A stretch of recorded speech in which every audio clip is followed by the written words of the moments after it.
living and dead, who did these things, we dedicate this program, The Dambusters, presented by the author himself, Paul Brickhill, dramatized by Morris West, an Australasian radio production.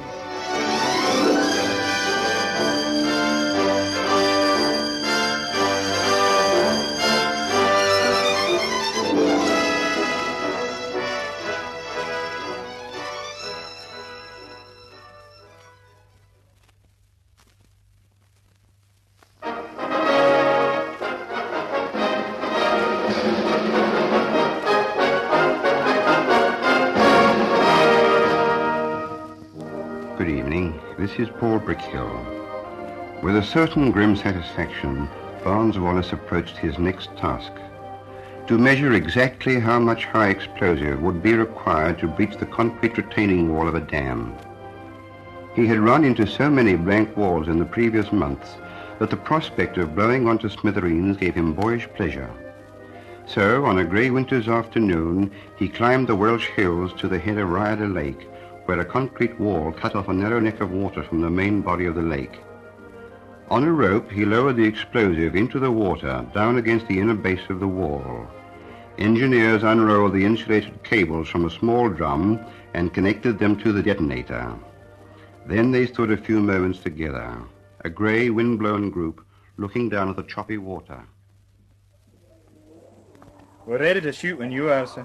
Tell me again, how was the charge placed? Hard up against the base of the wall, sir. As near to dead center as I could get it. You checked the detonator connection? Checked and double-checked, Mr. Wallace.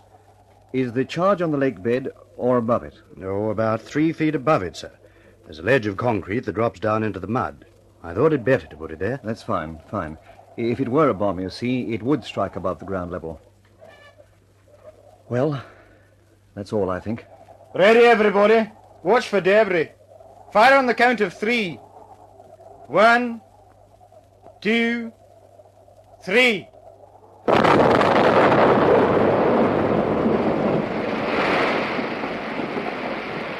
The dam's gone! Do you see that? It's gone! We've blown the dam!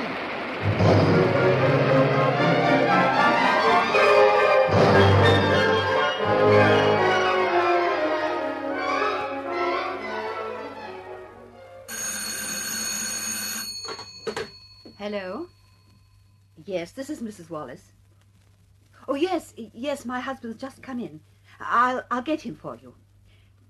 It's for you, dear. Sir Henry Tizard. Oh, good, good. I was beginning to wonder why I hadn't heard from him. Thank you, dear. Hello, this is Wallace. Oh, Wallace, this is Tizard here. I got your reports. Most interesting. I passed them on to the quarters, I promised. You got the second set? The test on the bomb casing? Yes, I got those too. Excellent work, Wallace. They convince anybody but a congenital idiot. I'm very glad. When do we start work, sir? We don't. I beg your pardon? I said we don't. Believe me, old man, I'm as disappointed as you are, but... But what? The reports are now in the hands of a bunch of people who call themselves policy controllers. They regard the whole idea as unpracticable and wasteful. Oh, no. Now, I don't want you to lose heart altogether. This is going to take some more time. The trouble is, so few people in London seem to be able to read. I'm working on other approaches now. But if only I had something else to show them. But the reports... Now, I've told you, my dear fellow, they can't read. If we had a picture book, perhaps. Pictures? But we've got pictures. Oh, what sort of pictures? Moving pictures. Films. I've got a complete record of every stage of the operation. In the air, on the surface, and under the water. Well, in that case, my dear Wallace, we really can get somewhere. Fast. Pack a bag and your films and get the first train to London. Whom are you going to talk to this time? Bomber Harris. Oh, I don't like the sound of that. They tell me he's the toughest autocrat in the business. I know that. That's why I want you here. If you can't convince Harris, nobody can.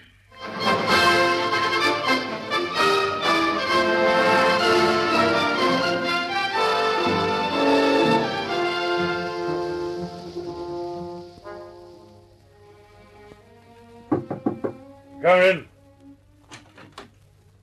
Oh, it's you, Tizard. This, I suppose, is your inventor fella. This is Mr. Barnes Wallace. Oh. Well, sit down. Take a chair. Haven't much time to waste. Now, what the devil do you want, Wallace? I got no time for you damned inventors, you know. My boys' lives are too precious to risk in your crazy inventions. I designed the plays that you're boys are flying today. Was that? Oh, did you? Well, why don't you stick to your last like a good cobbler? Aircraft are made to carry bombs. Bombs are made to do damage. I've worked out a plan for destroying the German dams in the Ruhr. As I've heard about it. It's far-fetched. I don't think so. I've tested it.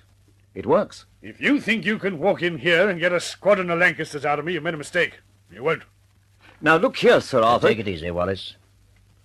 We don't want a squadron, sir. We'd like a chance to prove it in trial with one Lancaster first. Well, you really think you can knock a dam down with that thing? Yes. Well, it may take 3 or 4, but we can put them all in the same place. We'll prove it will work. I'll prove it, and I'll arrange a squadron. But I'm tired of half-baked inventors trying to run things. Now, look... We've got some films here that show clearly how it works. All right, let's see 'em. I'll get Sanderby in on this. He can work the projector. If it's as good as you say, there's no point in letting everyone know. Come into the projection room. I'll have some tea sent in.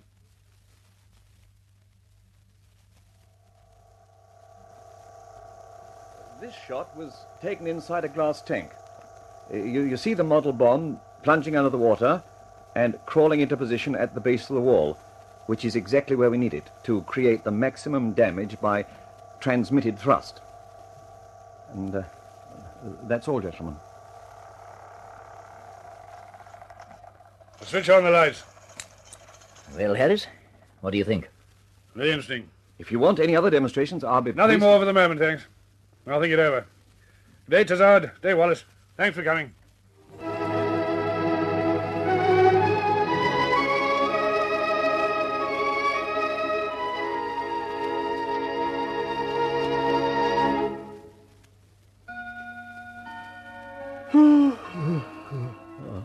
It's 9 o'clock, dear.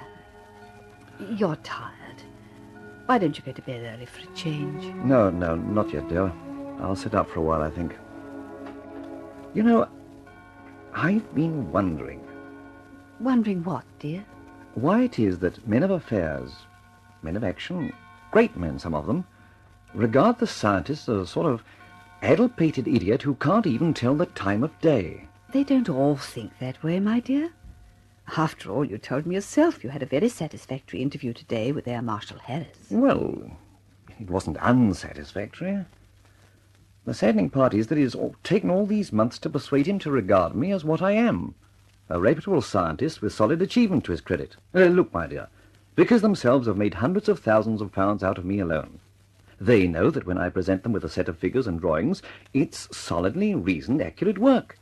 Not to be dismissed lightly because they don't like the colour of my eyes or the way I wear my tie. There are times when I... Dear, who can be calling at this hour? Oh, I'll take it. It's probably someone for the works.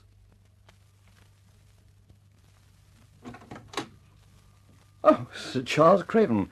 This is an unexpected pleasure, sir. Won't you come in? I happen to be passing, Wallace, and as a matter is rather important, I thought I'd take the opportunity of seeing you. Oh, glad you did. You're just in time for a cup of tea. No, Wallace. If you don't mind, I'd like a word in private. In my study, then. Here.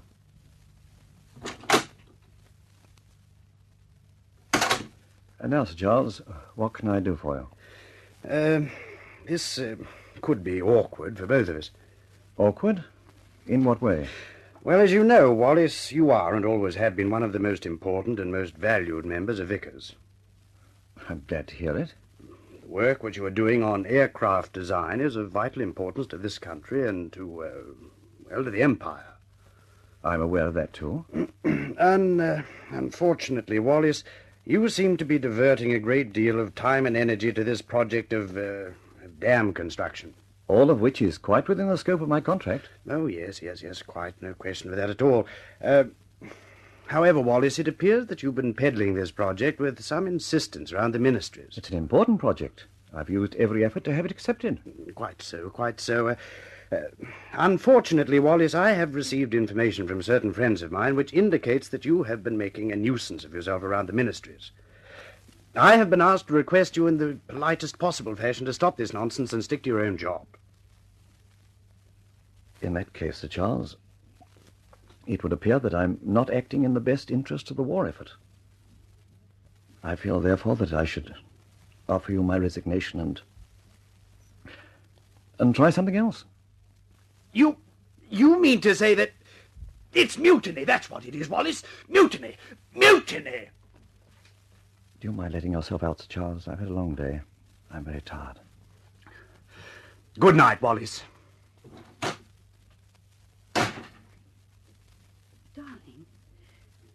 Darling, what is it? What was Sir Charles shouting about?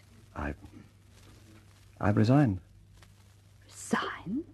But what for? Why? All your work... Do you mind bringing me a glass of water? I think I'll sit down for a moment. Was it because of the other things you've been doing? That's right. I'm a nuisance at the ministry's. Oh, no. I'll get the water. No, it's all right now, my dear. It's foolish to be upset. Just make me a cup of tea. I think I'll go to bed. Good night, my dear.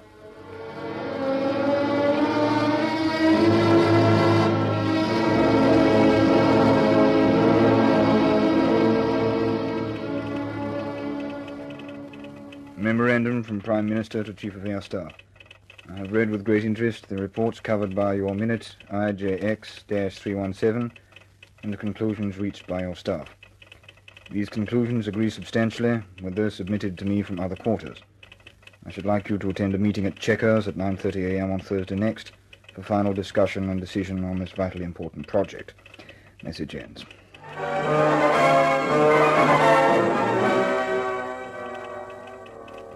Memorandum acknowledged. I shall be present at the Chequers meeting on Thursday next at 9:30 a.m.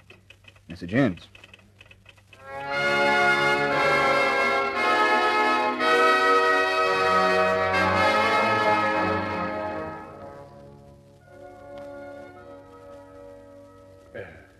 Morning, Mr. Wallace. Huh?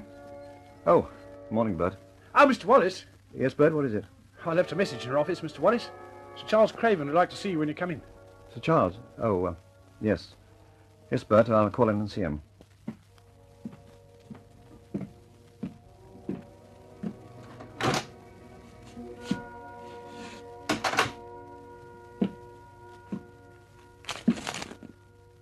February the 26th. Oh, well, it had to come sometime. Wallace here. This is Craven. Look, if you're free now, I'd like you to come to my office. Yes, sir. Yes, I'll be right along.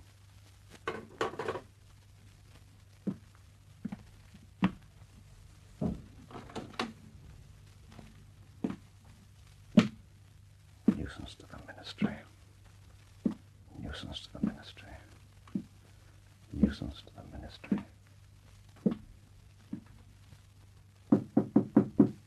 Come in. Oh, good morning, Wallace. Please take a chair. Thank you. Wallace, I feel I owe you some sort of an apology. For... It's unnecessary, Sir Charles. You will probably be called to London within the next hour or two, but for obvious reasons, I should like you to have the news from me first. What news? Mr. Wallace, orders have been received from the Prime Minister through the Chief of the Air Staff that your dams project is to go ahead immediately. The operation must be ready at all costs no later than May. I see. That's very good news, isn't it, sir? That's very good news.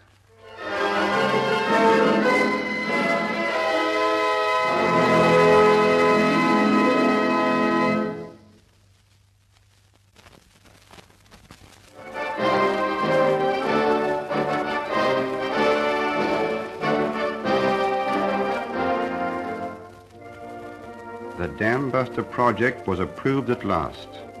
And for Barnes Wallace, life was work from dawn till midnight. He planned, he drafted, thought, discussed, consulted experts on weather and explosives, on aerodynamics and civil engineering. His job was to design the Dambuster bomb. Other men had the problem of delivering it on target. So, on March the 15th, Sir Arthur Harris, Chief of Bomber Command, called to his headquarters Air Vice Marshal the Honorable Rafe Cochrane. That's the project, Cocky.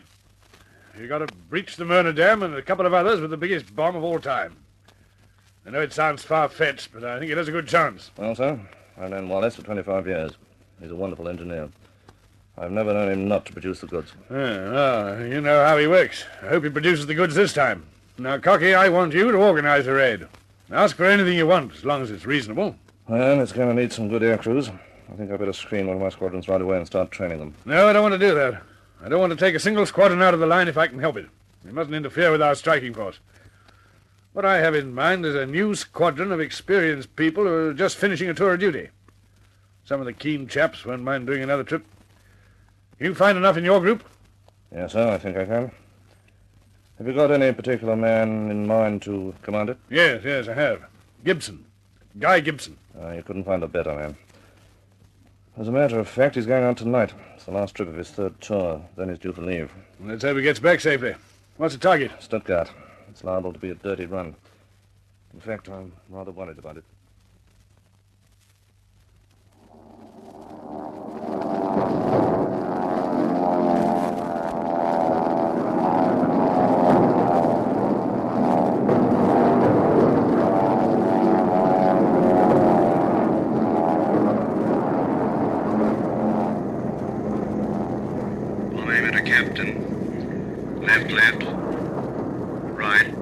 Steady. Steady. Okay. How's that? Bomb's going. Bomb's gone.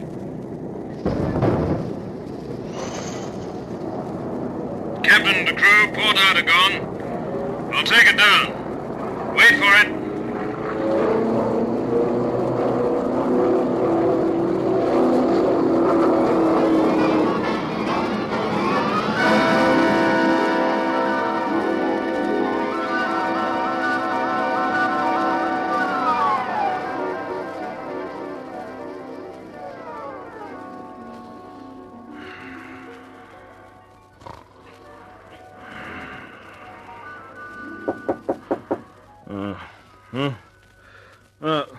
Come in. Come in! Sorry to wake you so early, sir, but there's an urgent message from group headquarters. Oh, no. I'm going on leave today. Yes, sir. Let's hope it's nothing... Let's hope. Give it to me.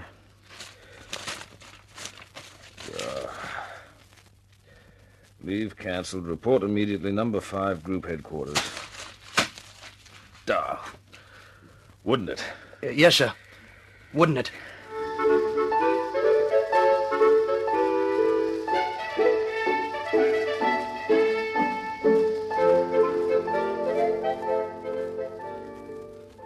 Gibson. Nice to see you. Take a chair. Thank you, sir. First, Gibson, I'd like to congratulate you on the bounty of DSL. Oh, thank you, sir. Would you like to do one more trip? What kind of a trip, sir? An important one. I can't tell you any more about it now, except that you would command the operation. Well, yes, I think so, sir. Good. That's fine. I want to warn you that this will be no ordinary raid, and it can't be done for at least 2 months. It's not the turbits, is it, sir? No, it isn't. Oh, thank God for that. Training for this raid is so important that the Commander-in-Chief wants a special squadron formed. I want you to form it. As far as air crews are concerned, you'll want good ones. You'd better pick them yourself. Mm-hmm. I'm telling all the squadrons they'll have to give you all their best crews. They won't like it, but that's too bad. I'll have to move fast, as you haven't got very long, and training is very important. Try to get your aircraft flying in 4 days. Well, what sort of training? What sort of target? Low flying. You've got to be able to low fly at night until it's second nature. I can't tell you the target yet, but you've all got to be perfect at low flying at night. I know just the boy in Australia, Mickey Martin. Even got a gong for low flying. Get hold of him. Yes, sir. Now, how about aircraft, sir? The equipment staff have that in hand. The first will be flown in tomorrow. One thing more. Yes, sir? Security. This is a top-secret operation. As far as the others are concerned, this is just an ordinary new squadron. Very good, sir. Group Captain Whitworth commands the bomber base at Scampton. You'll be training there. He'll give you any help you want. That's all, Gibson. Good day. Well, good day, sir.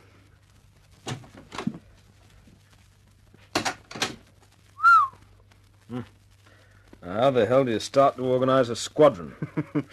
Well, that's one of the things even a wing commander is expected to boggle at. There are 21 crews, 7 men in each. There are pilots, navigators, engineers, bomb aimers, wireless operators, and gunners. There are 21 aircraft. There are a dozen different trades in the ground crew. There's a list of equipment from spark plugs to thermos flasks. There are blankets and beer, bootlaces and toilet paper. And to get all those things, you have to have a number. A number? What sort of a number? A squadron number, of course. I haven't got a squadron yet. How the hell do I go about getting a number? Oh, some boffin in the Air Ministry.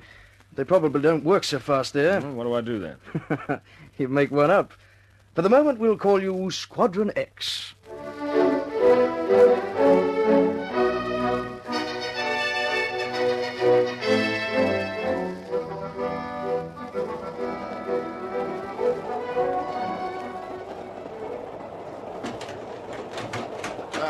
Do you mind if I...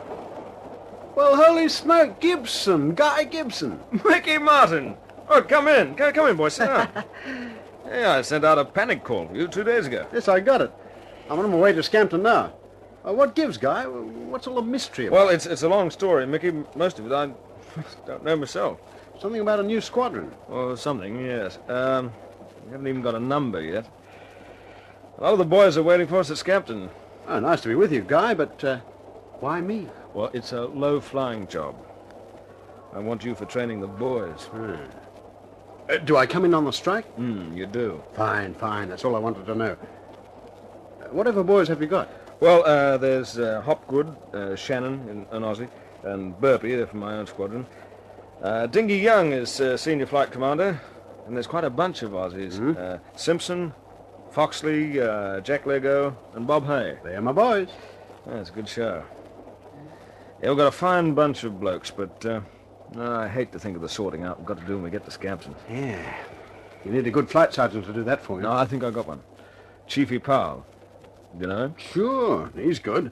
He knows his job and he looks after the men. That's a good start, Mickey. I'll be glad to get all the details sorted out and start training.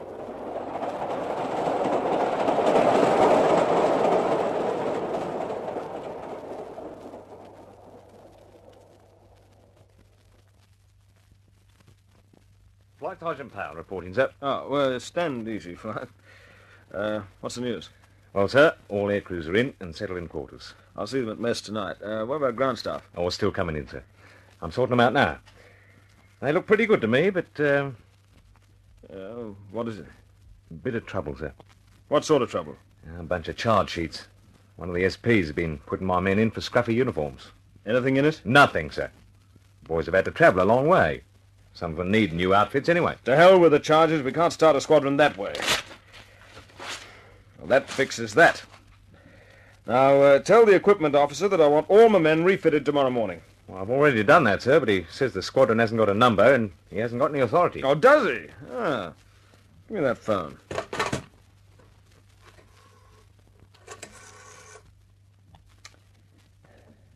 Ah, is that the equipment officer?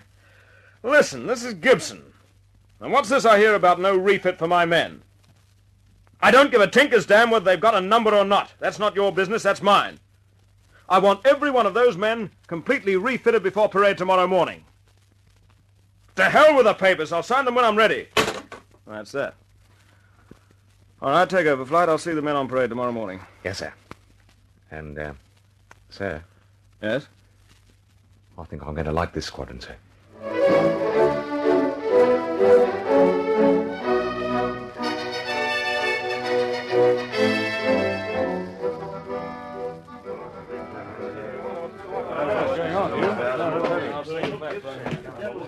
Good evening, gentlemen. Close the door, please. All mess staff and unattached personnel will leave.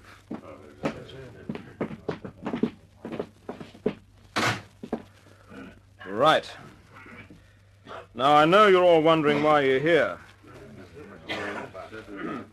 Well, you're here as a crack squadron to do a special job, which I'm told will have startling results and may shorten the war. I can't tell you what the target is or where it is. All I can tell you is you'll have to practice low flying, day and night, until you can do it with your eyes shut. It's the ruddy turpits. No, don't jump to conclusions. It may be the turpits, it may not. Whatever it is, I want you to be ready. If I tell you to fly to a tree in the middle of England, I want you to be able to do it. If I tell you to fly through a hangar that isn't wide enough for your wingtips, I want you to be able to do that too. You've got to do everything you're told without question. Now, discipline is essential. So is security. You're going to be talked about. Rumors are flying about already, but you've got to keep your mouths shut. If you get stuck in the pub on the hops and someone asks you what it's all about, tell him to jump in the river. Your lives depend upon secrecy. If we can surprise the enemy, everything will be fine. If not, well, then you're old enough and ugly enough to know what happens. That's about all. I'll give you more details in the briefing room tomorrow morning. Well, now, I'd like someone to buy me a drink.